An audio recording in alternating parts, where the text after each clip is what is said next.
Charlie and the Chocolate Factory, Roald Dahl, Quentin Blake. Once upon a time, in a small wooden house on the edge of a great city, lived a boy named Charlie Bucket. He was kind, quiet, and very poor. Charlie lived with his parents and four bedridden grandparents.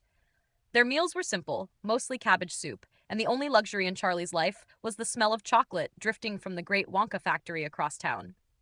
Every night, he would listen to Grandpa Joe tell stories about Mr. Willy Wonka, the most brilliant and mysterious chocolatier in the world. The factory's gates were always locked, its workers unseen, its secrets hidden from everyone. Then, one day, the world changed. Mr. Wonka announced a contest.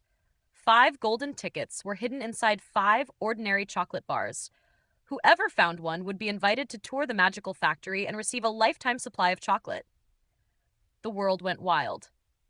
Children everywhere tore open candy wrappers in a frenzy of hope and sugar. The first ticket went to Augustus Gloop, a greedy boy who couldn't stop eating.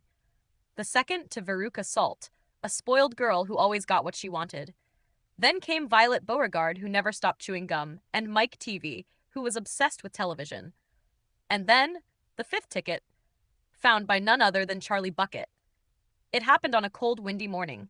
Charlie, walking home from school, found $1 buried in the snow.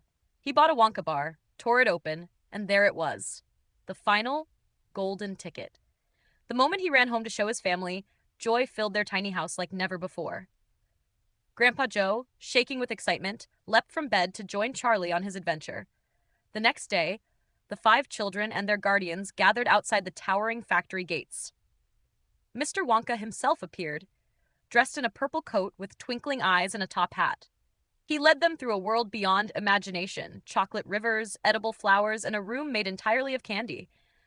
Tiny workers called Oompa Loompas sang and worked with glee. But one by one, the children's flaws got the better of them. Augustus fell into the chocolate river. Violet swelled up into a giant blueberry after chewing forbidden gum. Verica was tossed out with the garbage by trained squirrels. Mike was shrunk to the size of a toy after trying to teleport himself through a television. Through it all, only Charlie remained humble, curious, and kind. At the end of the tour, Mr. Wonka revealed the true prize, the entire chocolate factory. He had been looking for someone pure of heart to take his place. Charlie was speechless. His family, once poor and hungry, would never suffer again. Together, they rose in the great glass elevator, soaring above the city as Mr. Caw. Wonka declared Charlie the heir to his world of sweetness and wonder. It was not just a reward for finding a golden ticket. It was the triumph of goodness, gratitude, and imagination over greed.